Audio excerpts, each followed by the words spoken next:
Et donc, pour commencer, je vais d'abord parler de notre justice et après, je vais parler de la situation du Mali. Et je pense que c'est sur ces deux thèmes-là que je vais parler. Il n'y a pas de problème. Et donc, je vais d'abord commencer ce qui concerne notre appareil judiciaire et m'adresser, si possible, à son Excellence, Monsieur le Président Alassane Ouattara, et en tout cas à tout le gouvernement. Et je pense que chaque année, à l'approche de la fête nationale, le président fait une adresse à la nation, ce qui concerne la vie de la nation et le développement de l'actualité socio-politique et en tout cas tout ce qui est lié au fonctionnement de la nation en termes de sécurité, en termes d'infrastructure, en termes de justice, en tout cas tout. Aujourd'hui, nous sommes, je crois, le 2. Oui, nous sommes le 2 août aujourd'hui. Et dans pratiquement 4 jours, son Excellence Alassane Ouattara va s'adresser à ses compatriotes que nous sommes. Et au cours de son adresse, il y a beaucoup de choses qui sortent. Mais je vais principalement m'appesantir sur le cas de la justice. Parce que vous êtes sans ignorer que nous sommes en Côte d'Ivoire et qu'il y a eu beaucoup de choses qui se sont passées, ce qui concerne, comme on appelle, cette question de justice. Et moi, je vais prendre quelques faits pour étayer ce que je suis en train de dire. Je commence d'abord 2010, et vous avez vu en 2010, lorsque nous avons fini les élections, il y a eu Laurent Gbagbo qui a refusé de céder le fauteuil au président Alassane Ouattara. Et ayant perdu les élections, il ne voulait pas céder, et vous-même vous avez vu ce qui s'en est suivi. Moi, je ne suis pas là pour rappeler ces faits, mais ce sont des faits qui se sont déroulés et ce sont des faits qui sont réels. Et donc, comme on le dit, l'histoire est un témoignage. Chacun de nous a vécu cette situation de près ou de loin. Mais ceux qui ont vécu ça de loin et savent comment les choses se sont passées. Et la Côte d'Ivoire était pratiquement au bord du chaos. Pour ne même pas dire la Côte d'Ivoire était tombée dans le chaos. Mais le président Alassane Ouattara a su redresser la barre. Et après, il y a eu des interpellations. Ceux mêmes qui étaient les acteurs même de ce refus de Laurent Gbagbo de céder le pouvoir au président Alassane Ouattara. Et d'autres sont allés en prison. Je suis en train de sauter un peu des étapes puisque nous sommes attaqués. Et d'autres sont allés en prison. D'autres ont commis des faits mineurs. D'autres ont commis des crimes de sang. Et d'autres ont été associés, comme on appelle, de façon indirecte, mais qui ont donné des ordres. Et donc, après, ceux qui ont commis les crimes de sang sont restés en prison. Mais chaque année, après chaque année, le président Alassane Ouattara faisait une adresse pour libérer, pour faire sortir les détenus qu'on appelle communément les détenus de droit commun, ou encore ceux qui ont commis des faits mineurs. Le président prend une grâce présidentielle pour leur permettre de recouvrer la liberté en espérant qu'ils vont se ressaisir. Donc on a vu ces faits. Mais jusqu'à preuve du contraire, il y a encore ceux qui ont commis même véritablement des crimes de sang, ils sont encore en prison. Et je crois que c'est ça qui avait conduit Laurent Gbagbo et Blé à la haine. Mais comme vous savez que la justice est ce qu'elle est, le droit n'a pas été véritablement dit à la haine, et M. Laurent Gbagbo s'est retrouvé en Côte d'Ivoire. Et quand il est arrivé en Côte d'Ivoire, et bien entendu, Blé aussi, il a été acquitté, mais certainement, il va rentrer sous peu. Et quand Laurent Gbagbo est arrivé, nous attendions de lui parce qu'il y a eu des garanties à la CPI, mais dès qu'il est arrivé à Bruxelles, il a déchiré ce papier comme à son habitude. Et quand il arrivait, ses premières déclarations ont montré véritablement que l'homme-là, il n'est pas venu dans une posture de participer à la réconciliation telle que ça a été décidé. Et nous avons vu cette déclaration. Cette déclaration ne laissait personne indifférent. Et donc, Laurent Gbagbo a commencé à narguer, comme on appelle, les victimes. Les victimes ont fait des manifestations, mais jusque-là, il n'y a rien eu. Et Laurent Gbagbo a même dit qu'il n'était pas prêt à quitter le jeu politique ivoirien. Et que la chose qu'il savait faire, comme on appelle, au monde, c'était la politique. Et donc, il s'est inscrit dans une logique de déstabilisation. Et le président Alassane Ouattara l'a reçu au palais. Et Laurent Gbagbo n'a rien trouvé d'autre que d'aller demander au président Alassane Ouattara de libérer les criminels de guerre. Et il ne s'en est même pas caché. Il a dit à qui voulait l'attendre que si aujourd'hui, lui, la liberté, la justice a dit le droit, et lui, il est aujourd'hui dehors, il n'y a pas de raison que ceux qui ont travaillé pour lui, en l'occurrence les Togo Blé, les CKCK Ansel, les Faba Foussigno et bien d'autres criminels de guerre.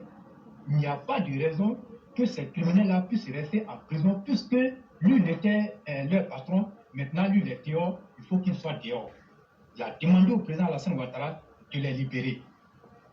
Donc le président Alassane Ouattara n'a pas encore, Laurent Gbagbo n'a pas eu gain de cause à sa requête. Une année est passée. Nous sommes aujourd'hui en 2022. Vous êtes sans ignorer qu'il y a eu une rencontre entre Laurent Gbagbo, Henri Konan Bédié et son Excellence Alassane Ouattara au palais présidentiel. Allez-y, vous imaginez les discussions qui ont eu lieu lors de cette rencontre. Laurent Gbagbo a certainement demandé que ces criminels-là soient libérés. Mais, comme je le disais hier dans mon intervention, Laurent Gbagbo et Alassane Ouattara, Henri Konan Bédié, se sont dit beaucoup de choses. Quand vous avez regardé la déclaration finale, vous avez compris qu'ils n'ont rien dit à la face du monde. Ils ont surfé sur ce qu'ils se sont dit. Ça, c'est le secret d'État. Nous, on ne rentre pas dans ça.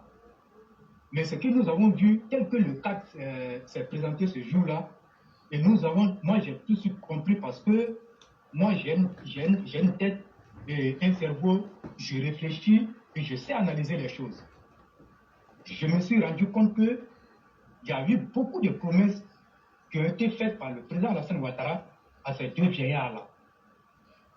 Donc, moi je ne suis pas un prophète, comme je le dis tous les jours ici.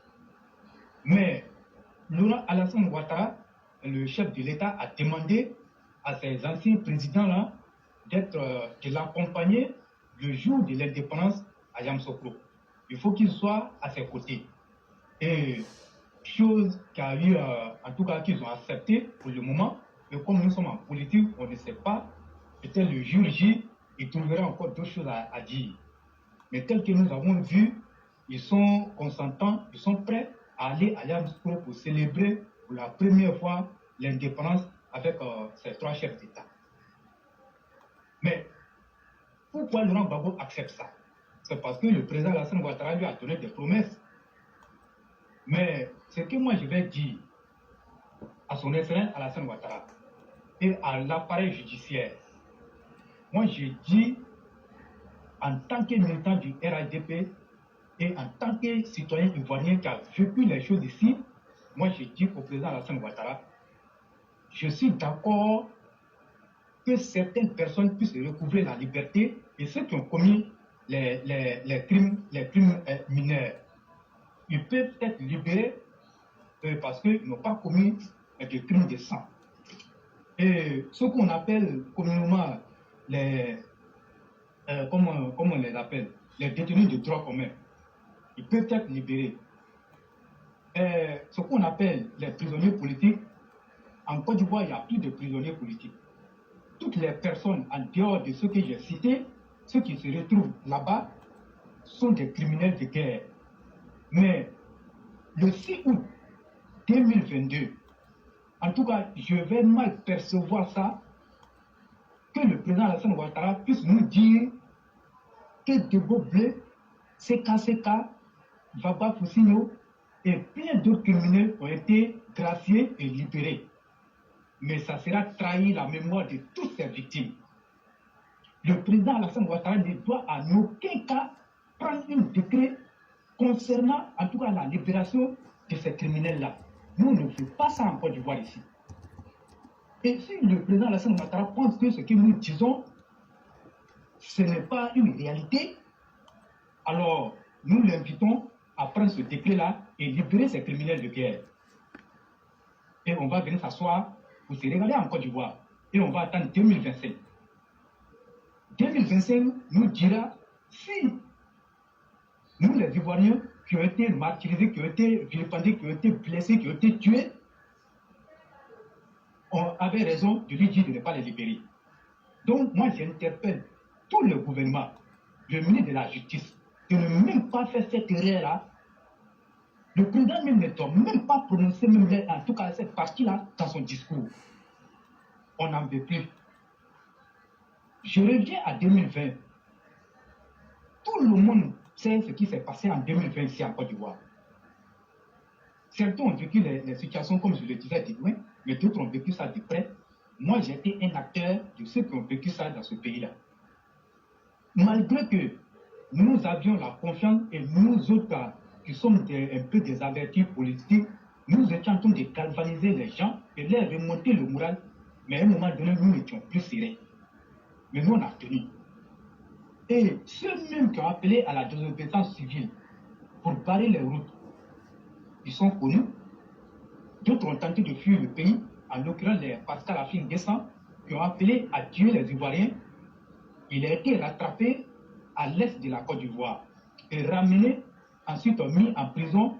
Après, on l'a libéré au nom d'une quelconque réconciliation. Pascal Afin Guessan n'est pas le seul dans cette histoire. Il y a eu plein de personnes. Aujourd'hui, quand ils ont été libérés, les mêmes ont commencé à travailler en sourdine pour renverser le pouvoir.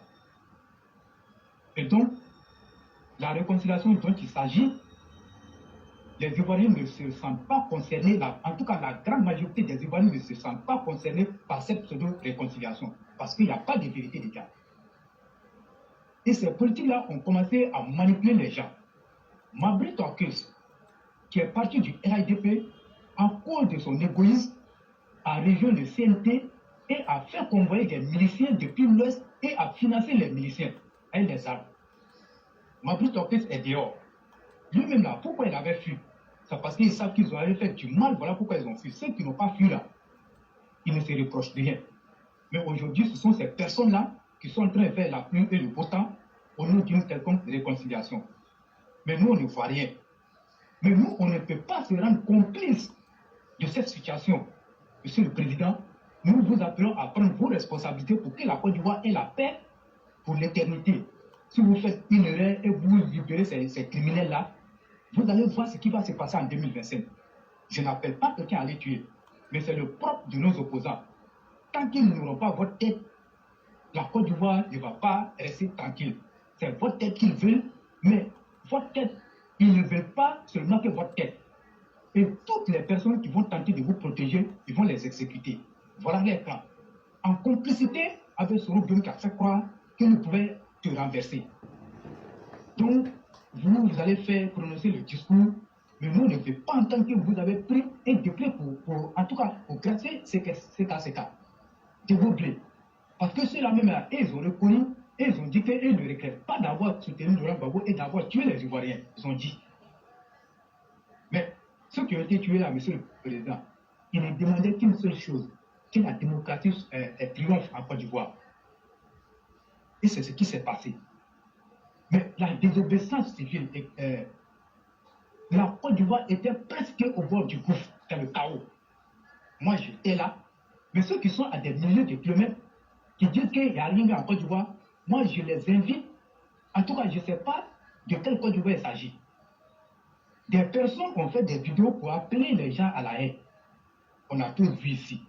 Monsieur le Président, à un moment donné, tapez du poing sur la table et faites en sorte que vous puissiez rester dans l'histoire de la Côte d'Ivoire de façon positive. Parce que je l'ai toujours dit, si vous n'arrivez pas à redresser la Côte d'Ivoire au niveau de la justice, vous aurez échoué. Vous aurez échoué. Et je ne suis pas sûr si quelqu'un d'autre pourra venir redresser cette Côte d'Ivoire en termes de justice. Si vous ne faites pas la justice, mais le jour que ceux-là prendront le pouvoir, ils vont vous montrer comment on redresse une justice. Non seulement, ils vont mettre tout le monde en prison et tous vos collaborateurs parce que vous avez failli sur le thème de la justice. Mais vous êtes en train de faire des calculs politico-politiciens. Mais ça ne marche pas avec ses opposants. Des gens qui ont tué les gens et ils disent qu'ils n'ont rien fait. Aujourd'hui, ils se réclament comme des victimes. Et nous autres, Monsieur le Président, pensez au carré des martyrs d'Abou-Baoulé. Pensez aux 7 femmes qui ont été tuées. Pensez au marché de Serakouni dans la commune d'Abou qui a été bombardé. Il y avait 40 victimes ce jour-là. J'y étais. Nous avons vu la vie sauve grâce à Dieu. Parce que nous arrivions sur les lieux quand nous avons quitté un peu, c'est là qu'ils sont venus bombarder les gens. Mais Abobo seul ne suffit pas. Il y a eu Yopougon. Il y a eu plein de situations partout en Côte d'Ivoire. Ne vous laissez pas berner par ces opposants-là. Aujourd'hui, c'est une opposition qui s'est fait douce. Mais en réalité, elle a un agenda caché. Mais tout le monde connaît l'agenda. Celle de vous évincer du pouvoir. Et tous les moyens sont bons pour vous enlever du pouvoir. Mais moi, je le dis honnêtement, je ne veux plus revivre comme de milliers d'Ivoiriens ce que nous avons vécu depuis que vous êtes rentrés en politique. Nous avons été la cible de toutes les attaques. Mais on a résisté. Aujourd'hui, la Côte d'Ivoire peut être fière de vous avoir comme président. Le plan des infrastructures, il n'y a pas photo. Il n'y a rien à dire, il n'y a rien à signaler. Monsieur le Président, vous êtes le meilleur. Mais ce que nous vous reprochons, c'est qu'en matière de justice, vous êtes trop passif. Vous êtes trop passif, on ne sait pas ce que vous faites. Le ministre de la Justice qui est là, à chaque fois qu'il y a les organisations internationales qui sortent pour faire une déclaration, lui vient avec une contre-déclaration. Mais on ne t'a pas mis là-bas pour que tu viennes à chaque fois lire des déclarations. On t'a mis là-bas pour agir. Et il se trouve que cet appareil judiciaire-là même est corrompu. Donc, Monsieur le Président, vous avez le dernier mot. Ne faites pas l'erreur. Si vous faites l'erreur, ça sera une erreur qui va vous retomber dans le visage. Vous avez tant fait pour la Côte d'Ivoire. Et comme on le dit, cette Côte d'Ivoire-là, si vous n'avez pas pu faire la justice, elle sera comme une belle mangue, jolie à l'extérieur, mais l'intérieur est pourri. Est-ce que c'est ce que vous voulez? Une Côte d'Ivoire comme une belle mangue, mais l'intérieur est pourri. Je ne pense pas que vous allez accepter ça. Monsieur le Président, je ne pense pas que vous allez accepter ça. Regardez toute la Côte d'Ivoire aujourd'hui en chantier. Donc, raison pour laquelle même ça fait des jaloux à l'extérieur. Mais si la justice n'accompagne pas votre réalisation, mais ça sera, comme on appelle, une maison en papier qui va écouler dès que vous serez parti du pouvoir. Donc, Monsieur le Président, c'est un militant digne qui vous parle. Et je sais de quoi de quoi je parle. Nous sommes dans le peuple et nous vivons le peuple. Donc, arrêtez de vous faire berner par ces personnes-là. Même au sein du RADP, il y a d'autres qui ne veulent pas que la justice s'applique. Mais si vous regardez ces personnes-là, votre travail sera un travail fait en 15 ans de pouvoir. Mais je pense que la justice devrait quand même pu faire quelque chose. Quand vous avez dit que l'appareil judiciaire avait été désorganisé, on a tout de suite compris que on sortait de la guerre. Mais tout a été mis en place. Il n'y a pas de raison, vous n'avez plus d'explication à donner à qui que ce soit.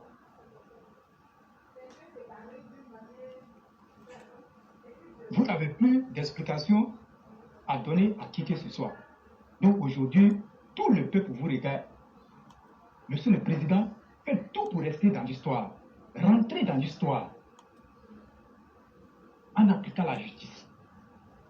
Il y a eu trop de choses.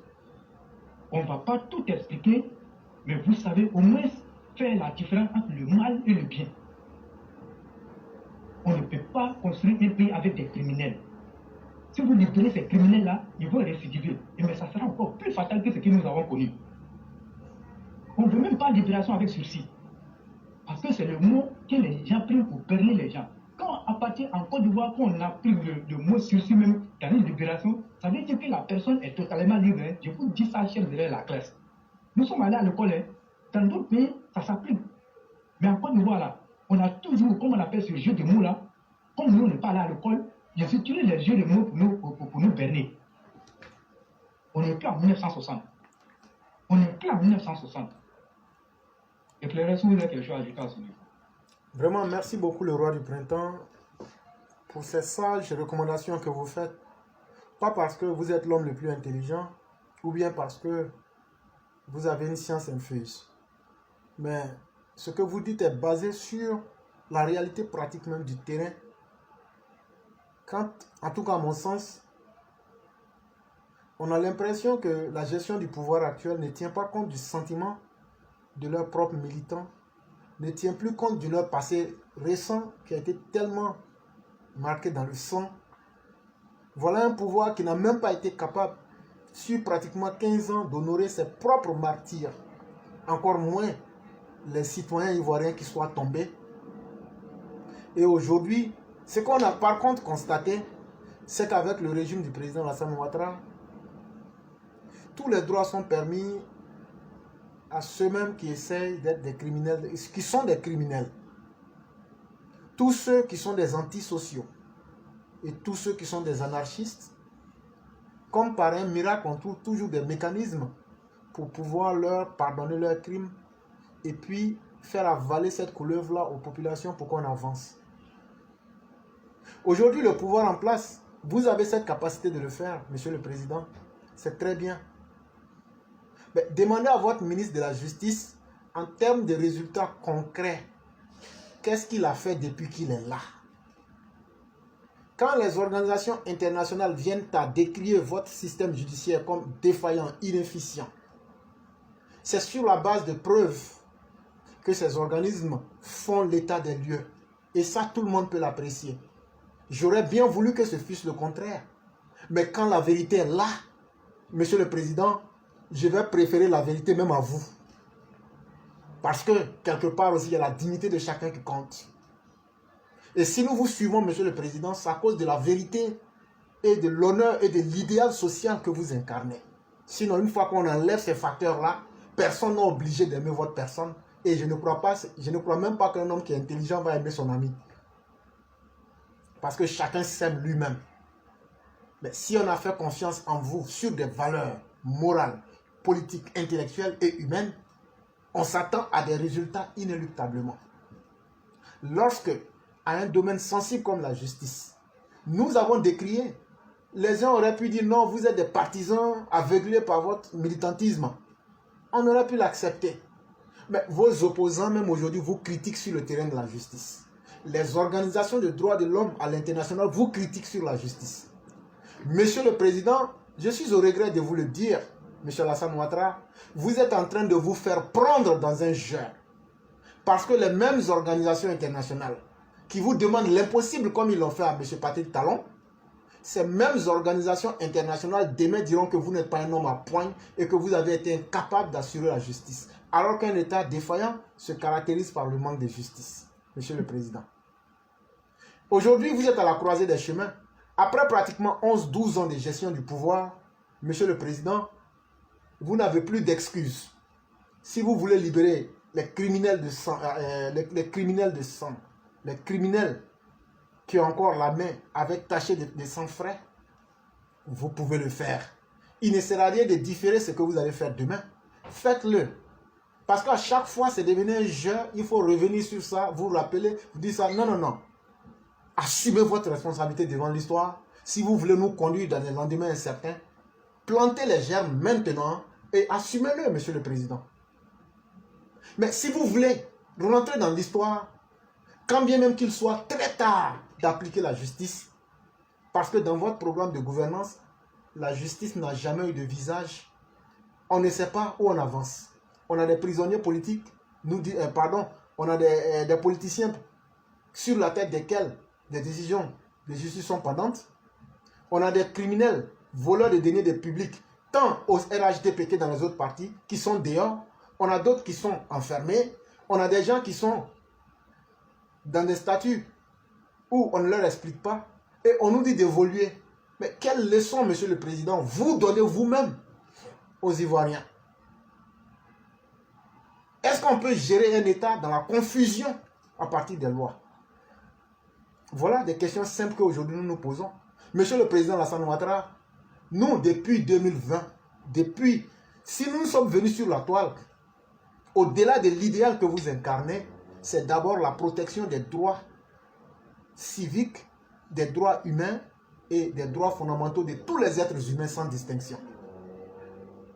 Si nous sommes venus sur la toile, on aurait pu se taire et aller chercher de l'argent comme beaucoup d'autres. C'était d'abord pour sauver les vies humaines. Avant même la protection même de votre régime, c'était d'abord sauver les vies humaines. Et comme vous étiez la personne qui incarnait mieux la stabilité de l'État, on a pris le soin de faire confiance en vous. Et on a toujours exigé. Et dans votre discours pour prendre le pouvoir en 2020, dans votre discours inaugural, vous avez combien de fois parlé du thème de la justice? On a tous pensé que pour une fois, vous auriez mis cette parole au rendez-vous. Mais Monsieur le Président, c'est avec beaucoup de sincérité que je vous le dis, en tout cas en matière de justice, vous n'avez pas encore joint l'acte à la parole. Et c'est difficile à le dire, mais sur ce terrain-là, nous ne vous supportons pas. Ça, c'est un langage personnel que je dis. Je ne parle pas de quelqu'un d'autre. Sur le terrain de la justice, Monsieur le Président, je me lave les mains, je m'éloigne de vous.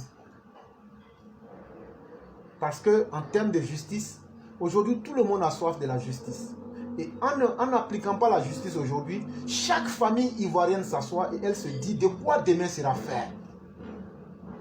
Chaque citoyen consciencieux se dit aujourd'hui, est-ce que demain, ma famille ne sera pas en danger et moi-même je ne serai pas en danger? Je vous mets au défi, chaque Ivoirien, si ce que je dis est faux. Combien d'Ivoiriens lucides aujourd'hui ne se demandent pas de quoi demain sera fait? Est-ce que demain, les garanties sont là pour que ma famille et ceux qui viendront après puissent connaître une vie où non seulement on respecte leurs droits fondamentaux, mais que leur vie même est garantie? En faisant trop plaisir aux criminels, finalement on s'est demandé, c'est votre droit et vous en avez la capacité. Puisque vous avez même amnistié les Katina Kone, les Damana Picasse, sans même informer les Ivoiriens. Ça aussi, c'est une vérité qu'il faut qu'on dise. Alors que ces personnes ont d'abord fait du mal aux Ivoiriens. Et donc, vous avez décidé de prendre votre chemin de la justice sans inclure les Ivoiriens là-dedans. Et ça, il faut le dire, Monsieur le Président. Sur ce terrain-là, vous et nous, c'est comme le ciel et la terre. Ça, moi, je préfère dire ça. Parce que demain, on vous a suffisamment averti. On vous a suffisamment averti pour que vous puissiez faire de la justice un des leviers et un élément fondamental même de votre gestion. Demandez à votre ministre de la Justice de vous faire l'état des lieux de ce qui a été fait et de ce qui n'a pas été fait. Et vous constaterez que rien n'a été fait. En exemple, vous-même qui aviez demandé et fait confiance à la justice internationale, aux yeux de nous tous ici, c'est avec un bâclage. Et la CPI n'a pas manqué de vous le dire. Le dossier a été bâclé. Ça n'a pas servi de leçon. Aujourd'hui, avec les compromissions politiques, je dis bien les compromissions politiques, vous êtes en train de décider du sort des Ivoiriens sans leur avis, sans demander leur avis, sans les y impliquer. Et chaque fois qu'on se réveille, c'est des décisions aux antipodes même de ce que le peuple espère qu'il faut toujours avaler. Mais jusqu'à quand les gens vont continuer d'avaler cela? Et quel sera le résultat? Voilà bien autant de questions que nous nous posons. Pour moi, beaucoup moins se disent, mais c'est comme si c'est comme ça. À la fin de la journée, moi je ne vis pas en Côte d'Ivoire et j'ai toutes les garanties pour sauver ma vie. Mais Monsieur le Président, quand vous votez vos lois, vous dites que vous avez toutes les mesures de pouvoir sauver votre vie. Mais dites-vous, Si vous avez construit des ponts, si vous avez fait des routes, si vous avez fait des écoles, c'est pour les êtres humains vivants. Si vous avez mis tous ces programmes de développement en place, c'est parce que vous avez fait cela pour des êtres humains vivants et qui pourront être l'espoir de leur pays. Ne laissez pas la Côte d'Ivoire dans l'instabilité en étant défaillant en matière de la justice. C'est ce qu'on vous demande.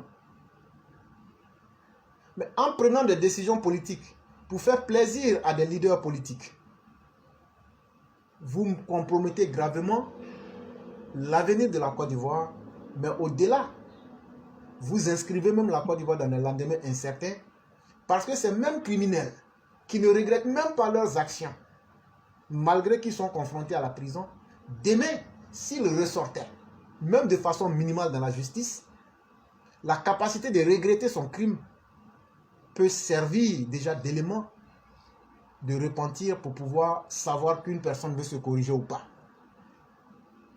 Tout le monde sait que Laurent Gbagbo n'a qu'une seule intention, avec toute l'opposition ivoirienne, comment faire libérer ces chiens de guerre et planifier de façon très efficiente la déstabilisation et les actes de sédition à travers le pays. Et donc, comme le diable est toujours fort dans ce qu'il va faire, ils vont toujours utiliser des langages de douceur, des langages pour vous blaguer, parce qu'ils se disent que sur le terrain de la violence, ils ont eux-mêmes découvert leurs limites maintenant.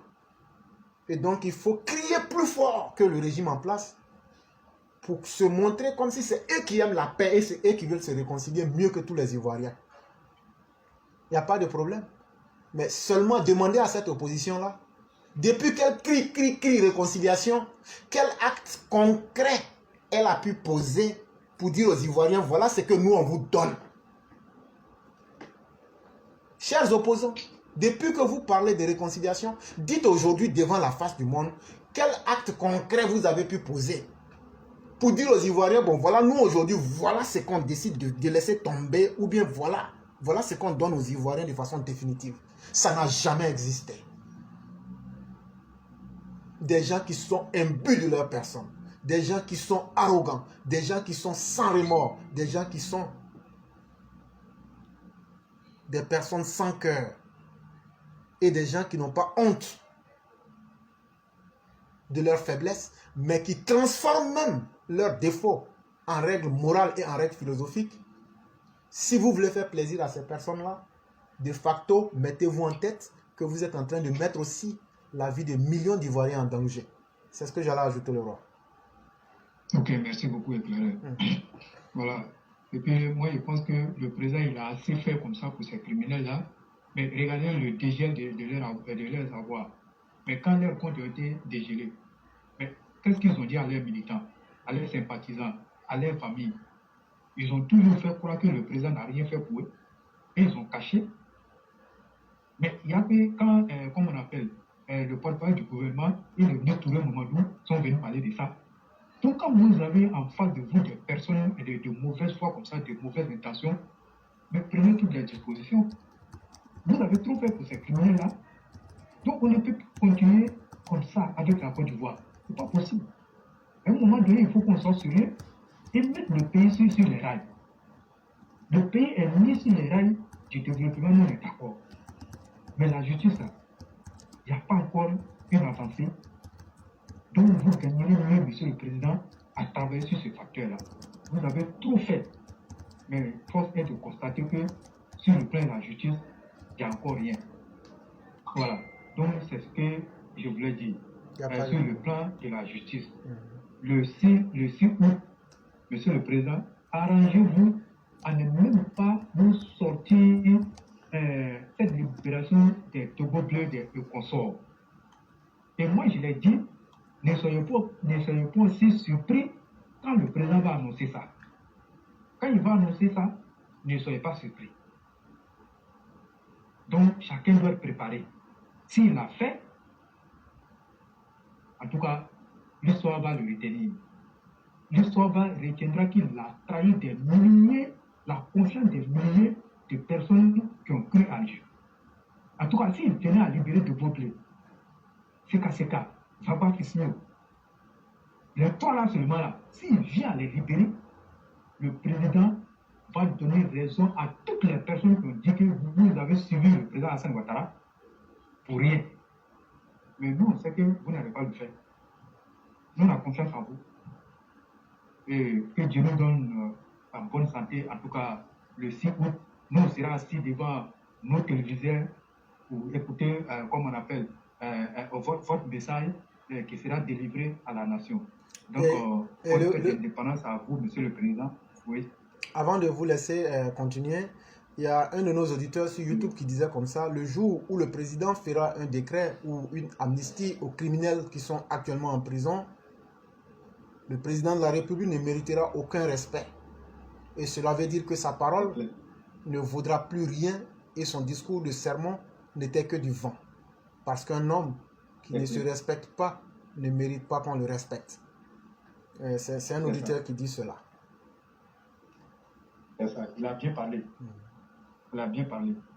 Et donc, moi, je tombe sur le dernier sujet qui est le sujet du Mali. Éclairage, cela va faire pratiquement, nous partons dans presque un mois et nos compatriotes militaires, vaillants militaires, ont été détenus au Mali de façon arbitraire par une bande d'irresponsables analphabètes, des brigands, et sans aucune preuve trouvée, comme on appelle, en termes de déstabilisation. Et aujourd'hui, les jours qui se sont passés, quand on regarde un peu l'évolution de la situation, nous nous rendons compte que, en fait, il n'y a rien contre ces militaires-là, mais il n'y a qu'un plan qui a été monté par Assimi Goïta et ses conseillers qui sont tapis dans l'ombre pour faire chanter la Côte d'Ivoire, au fait d'obtenir quelque chose. Mais moi, je pense que toute la Côte d'Ivoire doit être indignée par cette situation. Quelles que soient nos divergences politiques, quelles que soient nos querelles, je pense qu'il s'agit là d'une seule Côte d'Ivoire. Et nous n'avons pas d'autre pays ailleurs si ce n'est pas la Côte d'Ivoire. Mais aujourd'hui, je vois beaucoup de personnes sont contents, beaucoup de personnes se réjouissent du fait que nos militaires sont arrêtés au Mali. Parce qu'ils ne sont pas d'accord, ils ne sont pas, en termes, comme on appelle de politique, ils ne sont pas d'accord avec le président Hassan Ouattara. Donc il faut que ces militaires-là meurent là-bas, au Mali. Mais, éclaireur, vous serez d'accord avec moi que aujourd'hui, la Côte d'Ivoire, là, c'est pour tous les Ivoiriens, sans exception. Mais ce qu'on a remarqué, ce qui est en train de se passer avec nos militaires là, surtout avec la Côte d'Ivoire et le Mali, aucun pays ne peut accepter ça si ce n'est pas la Côte d'Ivoire. C'est la Côte d'Ivoire qui peut accepter ça. Mais nous, on ne va pas blâmer le président pour, comme on appelle, pour le fait d'engager une diplomatie. Nous, on le connaît pour ça. Mais, d'ailleurs, nous le soutenons dans cette situation. En tout cas, moi, en tant qu'Ivoirien, moi, j'ai le devoir de le soutenir. Parce que ce sont nos compatriotes qui sont là-bas. Et ceux-là même qui ne tombent presque pas dans leur maison, qui sont au quotidien, en tout cas, dehors, en train de sécuriser le pays. Ce que moi, je vais dire, c'est que aujourd'hui, moi, j'interpelle le ministère de la Culture. Bertrand en a parlé, mais la répétition étant pédagogique, je vais revenir et ajouter mon grain de sel de l'article. On a un ministère de la réconciliation ici, et comme on appelle, de la culture ici. Je n'appelle pas à attaquer les Maliens résidant en Côte d'Ivoire. Moi, je l'ai toujours dit ici qu'un appel ne va jamais venir de notre plateforme disant d'attaquer les Maliens. On ne le fera pas ici. Et j'ai dit que si Éclairé, en tant que quelqu'un dit ça ici, d'arrêter la personne. Mais on a vu qu'il y a une série, comme on appelle, je sais pas, de spectacle qui est annoncé ici en Côte d'Ivoire, dans cette situation que nous vivons avec le Mali. Mais moi, j'interpelle le ministère de la Culture de demander à tous les promoteurs de spectacles qui font venir les artistes maliens dans ce contexte, en tout cas où les relations sont tendues entre la Côte d'Ivoire et le Mali, de ce soir à tous les spectacles venant du Mali. Après cette situation, les artistes maliens peuvent venir tranquillement en Côte d'Ivoire pour prester. Mais sinon, ça avec quelle joie, nous, on va aller dans les concerts. Qu'est-ce que ça va nous apporter? Mais nous, on va faire ça pour aller danser pendant que nos militaires sont détenus par les autorités. Vous pensez que si c'est la Côte d'Ivoire qui avait fait ça, le Mali allait accepter? Mais ils allaient blesser nos artistes là-bas. Même si on dit que le peuple ivoirien est un peuple pacifique, à un moment donné, trop c'est trop. Quand on tire trop sur une ficelle, elle finit par se couper. Donc moi je dis, s'il y a vraiment un ministère de la culture, je pense que le ministère doit demander, c'est pas valable. Ils n'ont qu'à reporter les manifestations. Les spectacles là doivent être reportés. Quand on va finir cette situation-là, ils vont revenir. D'autant plus que c'est si l'Eldorado des artistes maliens, c'est la Côte d'Ivoire. Ils ne font pas cacher plein ailleurs si ce n'est pas en Côte d'Ivoire. Mais on ne va pas accepter. Moi, je le dis en toute sincérité. Je n'appelle pas à les attaquer. Mais il faut que ça s'arrête. Il faut boycotter ces événements-là. Tous les artistes qui ont organisé des spectacles ici-là doivent être reportés. Je reviens là-dessus et moi, je pèse bien mes mots. Je pèse bien mes mots.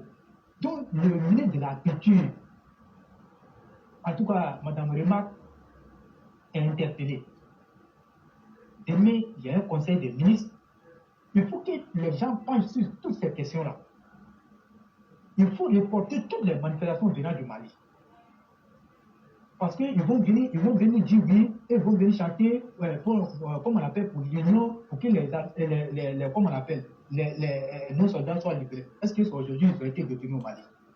Vous ne pouvez pas faire ça pour chanter au Mali, là, pour dire, de sorte qu'ils soient libérés. C'est en Côte d'Ivoire, vous avez venu le faire. C'est en Côte d'Ivoire, vous avez venu le faire.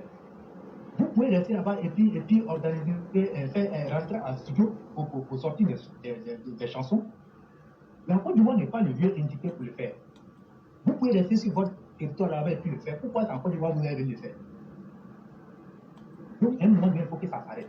Moi, je tiens en tout cas à rappeler ça et je tiens à tout le monde, en tout cas, d'œuvrer dans ce sens-là pour que ces trucs-là soient boycottés. Le Mali ne va pas accepter une situation comme ça. Parce qu'ils ont la grande gueule, on les connaît, on sait comment ils sont. Mais ce n'est pas en Côte d'Ivoire qu'ils vont faire ça. Donc ça s'arrête là. Maintenant, le deuxième facteur, c'est que moi, je vais m'adresser aux autorités sécuritaires éclairées. Ils font beaucoup au niveau de nos frontières. Mais, depuis que cette situation-là a commencé, nous avons les informations et nous avons, comme on appelle, on a toutes les informations au niveau de nos frontières. Il se trouve que dans cette situation-là, les Maliens profitent pour faire entrer beaucoup de Maliens ici en Côte d'Ivoire, en passant par les pistes. Donc moi, j'invite nos autorités sécuritaires de redoubler de vigilance au niveau de nos frontières. Parce que vous ne pouvez pas créer une situation, vous ne pouvez pas, comme on appelle, ne pas être d'accord avec nous. Et puis tous les jours, c'est vous qui vous prenez les pistes pour rentrer en Côte d'Ivoire. Vous venez faire quoi? Et quand ils viennent, on ne sait pas comment ils rentrent. Ceux qui sont dans les frontières. Et donc, tu es en train de me dire, le roi de Printemps, tu es en train de me dire qu'il y a beaucoup de personnes de façon clandestine qui rentrent par les routes secondaires, c'est ça? C'est ça. Et donc, ça veut dire qu'ils peuvent même faire rentrer des djihadistes au bon moment, essayer d'attaquer les populations en Côte d'Ivoire. Parce que quand tu dis ça, on ne sait pas, c'est pas écrit sur moi mon front que je ne suis pas djihadiste. C'est pas aussi écrit que je suis bien ou mauvais. Ça ne veut pas dire que tout le monde est mauvais. Mais dans une situation de tension entre deux pays, quand un essaie de faire rentrer certaines personnes de façon sournoise, ça veut dire que c'est fait à des objectifs. Est-ce que ce n'est pas des personnes qui peuvent poser des actes de violence ou même de dangereux sur le territoire ivoirien? Voilà la question que je pose. Naturellement. C'est ça. Mais quand tu regardes même la situation là, quand ils viennent là, mais ils viennent dans cette optique-là, parce que les relations ne sont plus au bout fixe le Mali et la Côte d'Ivoire. Il faut le dire tout net. Il faut que ça soit clair. Nous, il faut accentuer la sécurité au niveau de nos frontières.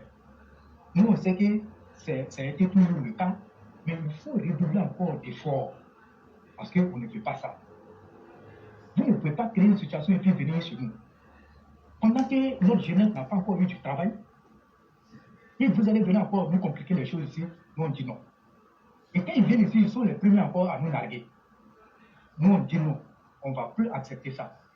Parce que ce que les gens ne comprennent pas, cette situation que nous vivons entre la Côte d'Ivoire et le Mali, c'est une déclaration de guerre. Quand vous regardez, effectivement, regardez un peu le cheminement des choses, c'est une déclaration de guerre. Malgré tout ce qui a été fait, toutes les preuves sont là. Mais pourquoi ils s'obstinent à garder encore nos militaires? Ça veut dire que le Mali est prêt aujourd'hui à en découdre avec la Côte d'Ivoire. Ils s'en foutent. Sinon, tout le monde sait, aujourd'hui, et même là, dans leur propre communauté, ils ne disent plus mercenaires. Ils disent que des militaires. Mais si vous reconnaissez que ce ne sont pas des mercenaires, mais pourquoi vous ne les libérez pas? Ça aussi, voilà pourquoi il dit que c'est une déclaration de guerre. Parce que toute la diplomatie a atteint ses limites. Tout ce que les gens sont en train de faire là, le président de la République lui-même sait, il sait que la diplomatie ne va pas marcher avec ces voyous-là. Mais comme c'est quelqu'un qui est méthodique, qui sait ce qu'il fait, voilà pourquoi il s'obstine encore aussi à aller encore dans cette diplomatie. Sinon, ça ne veut pas dire que la Côte d'Ivoire et le Mali moins la Côte d'Ivoire. Il faut que ça soit clair. Et puis, vous ça.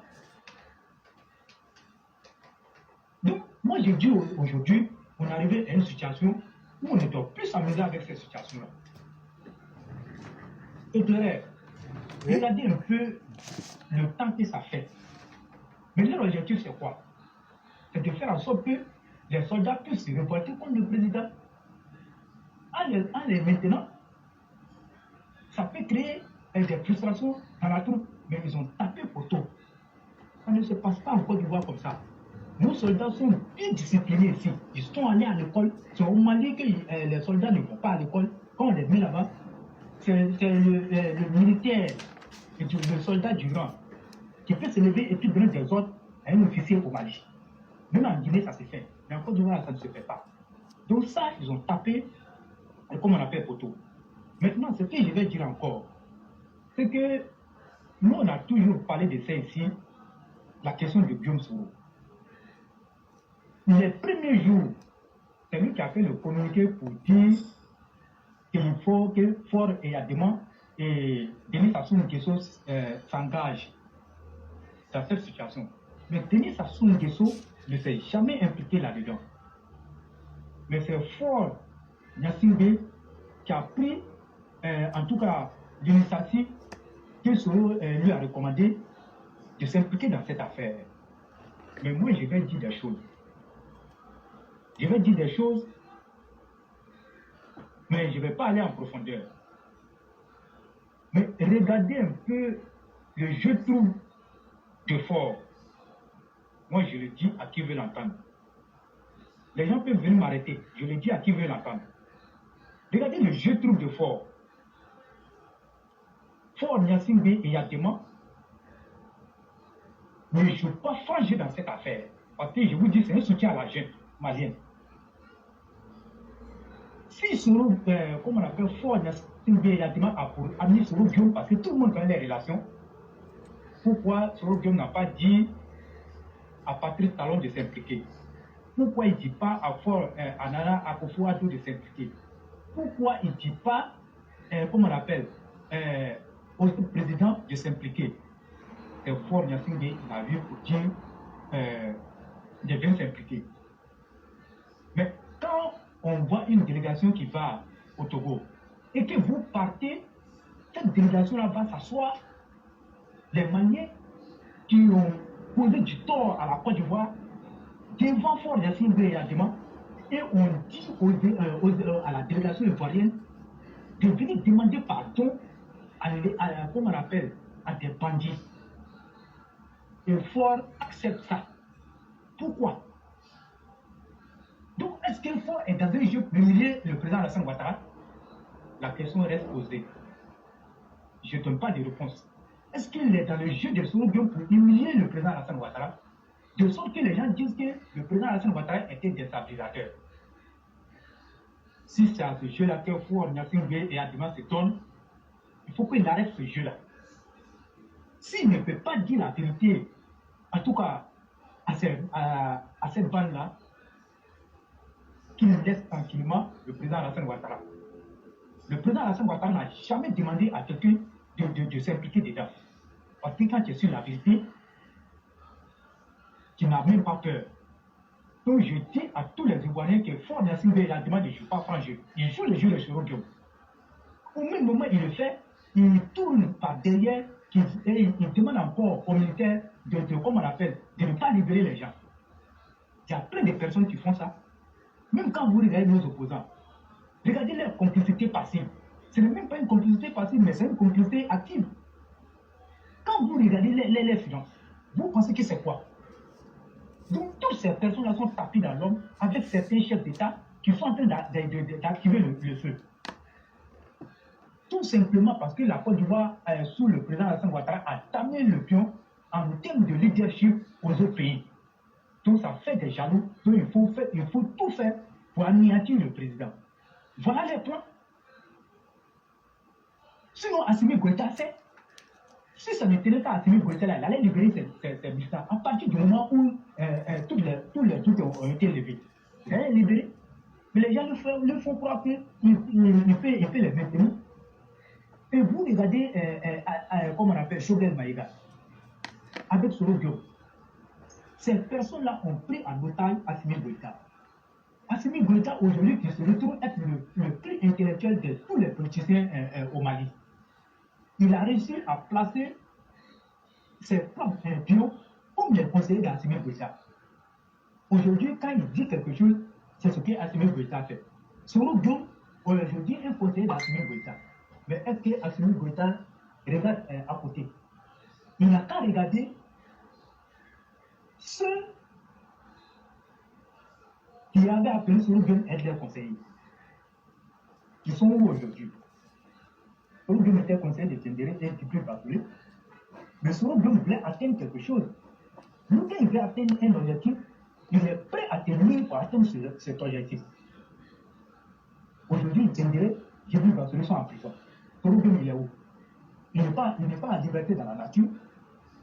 Donc, voilà quelqu'un qui est prêt à s'allier au diable pour déstabiliser la Côte d'Ivoire. Donc, quand vous voyez une personne comme ça, mais je dis que le pouvoir d'Assimi va bientôt prendre fin. À partir du moment où Soro Gueye fait vite dedans là, ça va prendre fin parce qu'il ne donne pas de bons conseils. Lui, les conseils qu'il donne là, ce sont les conseils qu'il arrange. Les conseils qui vont lui permettre de pouvoir atteindre son plan machiavélique, ce sont ces conseils-là qu'il donne à la personne, de sorte à mettre la personne sur le mauvais chemin. Donc, avec son comment on appelle, son premier ministre relaté, Choguel Maïga. Donc, voilà des personnes qui sont mesures pour comment on appelle, pour l'Afrique. Donc, les présidents qui sont derrière cette affaire-là, ils gagneraient mieux. En tout cas, c'est faire en sorte que cette affaire-là puisse connaître en tout cas un dénouement facile. Au niveau de la CEDEAO, moi je l'ai dit dans mes premières interventions, mais on voit la CEDEAO qui est passive, qui ne dit rien. Mais est-ce que c'est ce qu'on appelle une solidarité sous-régionale? Je ne pense pas. Je ne pense pas. Aujourd'hui, la diplomatie a atteint ses limites. Moi, je le dis à qui veut l'entendre. qu'ils sont, ils sont engagés dans une situation dont ils n'écoutent plus. Selon Dieu a dit, ils n'ont qu'à tenir. Ce qui va venir là, il va assumer. Donc, Assimi Goïta, il ne connaît pas la politique, c'est un militaire. Donc aujourd'hui, tous ces conseillers sont des amis de Souroudou et, comme on appelle, et Chobel Maïga. Je vais finir mon intervention d'aujourd'hui avec le test que notre frère a écrit concernant Franklin Nyamsi. Et moi, je dis, quand vous regardez les activités de Franklin Nyamsi, aucun pays ne peut accepter ça. Franklin Nyamsi n'est pas né ivoirien. Il a acquis la nationalité parce que sa femme est ivoirienne. Aujourd'hui, c'est Franklin Nyamsi qui veut déstabiliser la Côte d'Ivoire. Parce qu'il n'arrive plus à gagner l'argent. C'est que Souroudou qui a tenté de déstabiliser le président Alassane Ouattara, de tuer le président Alassane Ouattara. Franklin Nyamsi estime que le président Alassane Ouattara devait s'arrêter pour que Souroudou le tue. Afin qu'il vienne s'asseoir pour bénéficier des milliards des Ivoiriens. Aujourd'hui, c'est clair. Franklin Nyamsi, dans un pays sérieux, devait être déchu de sa nationalité ivoirienne. On n'a même pas besoin même d'aller à l'école même pour savoir ce droit-là. Franklin Nyamsi, comme nous on a une justice en Côte d'Ivoire qui ne fait pas son travail, qui est là seulement pour regarder, comme on appelle, des grands criminels, et puis prendre les petits volets de fleurs pour les mettre en prison, c'est pour ça. Dans un pays, Franklin Nyamsi même ne pourrait même plus mettre ses pieds même, comme on appelle, sur le sol. Mais vous allez voir, cette situation, elle va venir en Côte d'Ivoire ici. Et personne ne va l'inquiéter. Mais quel est ce pays-là où il n'y a pas de justice? Quel est ce pays-là? Seule la Côte d'Ivoire se de cette nouvelle manière. Franklin Nyamsi même là, on n'a même pas besoin, il faut le déchoir même de sa nationalité. C'est tout. C'était là, je crois que c'est un juriste qui l'a écrit, et c'est clair. Quelqu'un qui veut déstabiliser un pays et qui passe tout son temps sur les réseaux sociaux en train de faire outrage au président de la République et tout le peuple ivoirien, qui dit même des choses même qui vont même au-delà de l'entendement des gens. Moi, j'ai mal et mon cœur saigne quand je vois quelqu'un qui a acquis la nationalité, qui n'est pas né ivoirien et qui éclairait la Côte d'Ivoire. Moi, j'ai une grande inquiétude quant à cette question de la justice en Côte d'Ivoire. Tout ce que nous sommes en train de faire aujourd'hui là, si la justice s'était appliquée depuis, on allait finir avec beaucoup de problèmes. Moi, je dis aussi aux gens là, ne soyez pas surpris que le président Alassane Ouattara fasse rentrer sur le domaine. Et rien ne va lui arriver. Je vous le dis honnêtement. Il faut qu'on sache analyser les choses. Quand ça va arriver là, ne soyez pas surpris. Hein. Et puis, il faut pas que ça va vous faire mal. Parce qu'on est habitué à ça en Côte d'Ivoire. Ce sont les criminels là, qu'on lave bien, on les blanchit, on les nourrit, et on leur dit ce que vous avez fait c'est bien. Nous on vous donne le feu, allez-y faire encore mieux. Donc si ça arrive là, ne soyez pas surpris. Parce qu'on en a vu beaucoup de cas comme ça. On leur dit non, vous avez bien fait, donc continuez à tuer les Ivoiriens. Donc je vais terminer par là pour dire que Franklin Nyamsi là, il doit déchirer de sa nationalité.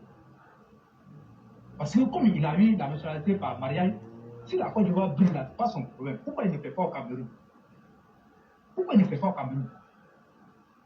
C'est la Côte d'Ivoire qui est un pays de fourre-tout où chacun doit se réveiller. Quand il se réveille, il fait ce qu'il veut. Bonsoir. Merci beaucoup, cher frère. Merci infiniment pour ta brillante contribution. Et de ce pas, je vais te souhaiter vraiment merci beaucoup et bien des choses à toute la famille. Merci.